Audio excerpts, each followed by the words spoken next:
Hello, this is a webinar in the book Better Than Carrots or Sticks, Restorative Practices for Positive Classroom Management. My name is Caroline Woods. I'm in the MAT program with a focus on elementary education, and this is my second semester in the program. Better Than Carrots or Sticks, Restorative Practices for Positive Classroom Management is written by Dominic Smith, Director of Student Services at Health Sciences High and Middle College, Douglas Fisher, Professor of Educational Leadership at San Diego University and a teacher leader at Health Sciences and Middle College, and Nancy Frey, Professor of Educational Leadership at San Diego State University and a teacher leader at Health Sciences High and Middle College. I chose this book because I wanted a book that emphasized classroom management, and I think this book does a really great job of doing that.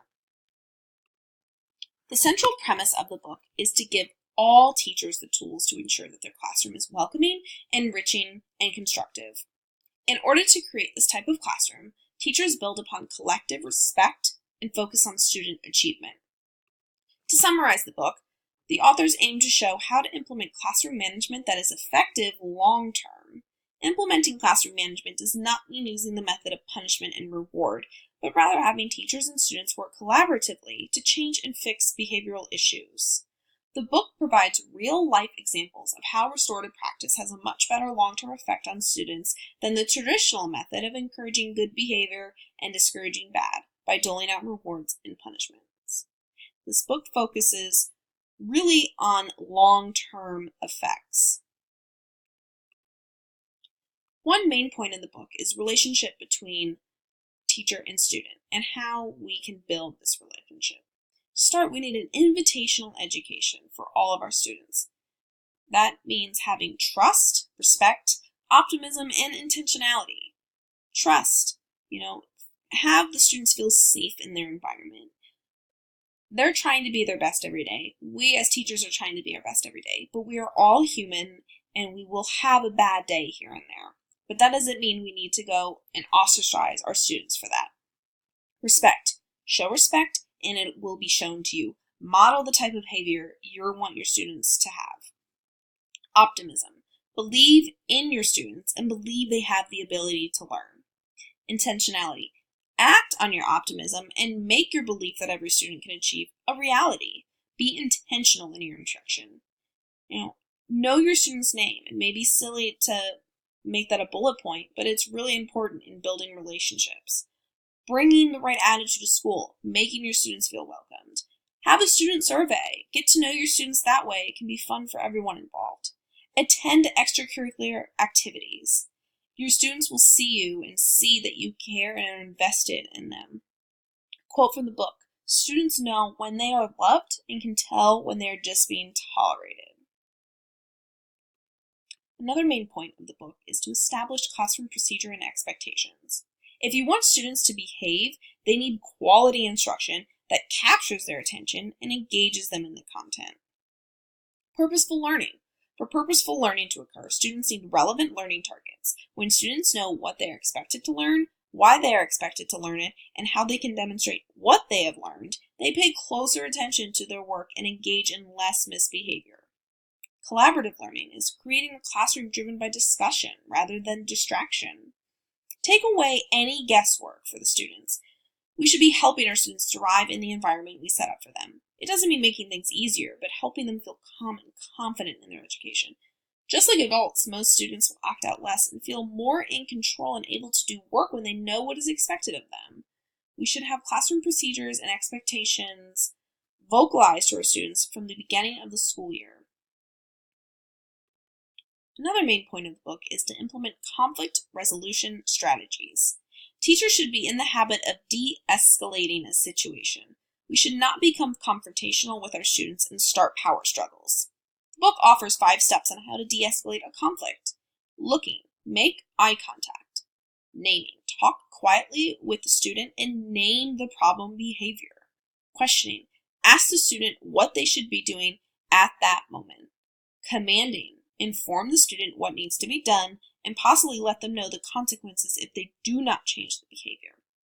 Directing, physically prevent the problem or make it less able to happen. The book gives an example of separating 2 students who are fighting. And always for conflict resolution, name a replacement behavior. There should be no guesswork for the students. There should be redirection and naming that replacement behavior, what they should be doing. One of the last main points of the book is creating a mindset for restorative practices. And this can be more difficult than it sounds, since we learn our belief in discipline through our childhood. The book talks about fairness and how discipline is informed by the sense of fairness. And this sense has been shown to appear in children as young as 15 months. They can sense fairness. They can detect when food is not distributed fairly. And even as adults, we still have this problem at what is seen as fair or not. And the book makes you realize that you really are not far away in many situations from shouting, "That's not fair," even as adults. So when students violate our respect by not listening or following the guidelines of the class or school, some might be quick to feel anger or sadness. But we as teachers need to remember to not take it personal and understand that restorative practices take time and are worth it in the long run for everyone involved. It's also important to create and keep the mindset of empowerment for everyone involved when handling restorative practices. You want to feel empowered as a teacher to help your students. You want your students to feel empowered to have the ability to change their behavior. The book also states that we must let go of the idea that accountability equals punishment and instead help students progress from acting out to remorse and repair. We don't want to just punish students and to teach them a lesson, but we want students to learn from their mistakes, say, "I'm sorry, and I want to make amends." To create this mindset for restorative practices, we really need to be welcoming with our students. That really starts off this mindset for everyone involved. One idea from the book that I think I would love to implement in my future classroom is a problem of the week. It's just posing a question on a bulletin board and then having sticky notes available for students to write their answers on. And the problem of the week could range from simple to complex, like reducing the carbon footprint or having the students suggest ways to collect papers in the classroom. It really seems like it could create a great collaborative climate within the classroom, help the students feel welcome, to help the students with discussion on agreement or disagreement. Just getting everyone involved. Another strategy is the 2x10 strategy, which have been reading a lot about in other classes. And this strategy is to spend 2 minutes a day for 10 consecutive days talking with a student about anything they want, preferably not about school. This strategy is a great way to start getting to know certain students on a deeper level. Get them to see that you do care and are invested in their education. Students react so positively when you are able to say something to them about what they like, even if it's just remembering a pet's name and saying, "How is Coco doing?" It really boosts the students' confidence and let them understand that you care. And it also helps to do this with those students who have behavioral problems. They might be used to teachers and adults writing them off as the bad kid, and no one really wants to get to know them, but by taking this 2x10 strategy, it gives them a great sense of belonging and trust when you take the time out of your day to talk to them. They will start to realize their worth and try harder. One point in the book states, problematic behavior signal a student's lack of skills for responding appropriately to difficult situations. Just as students need teachers to teach them grammar and math, they need us to teach them how to respond properly to events. I think this quote really helps kind of kickstart this book and help us understand as you're reading it as the audience how we need to help students make restorative practices. First, we need to teach them how to respond. We need to teach them that their misbehavior can be fixed and they can change it and they have the power to do so. A couple other quotes from the book that I didn't want to leave out are, "It's easier to build strong children than to repair broken men."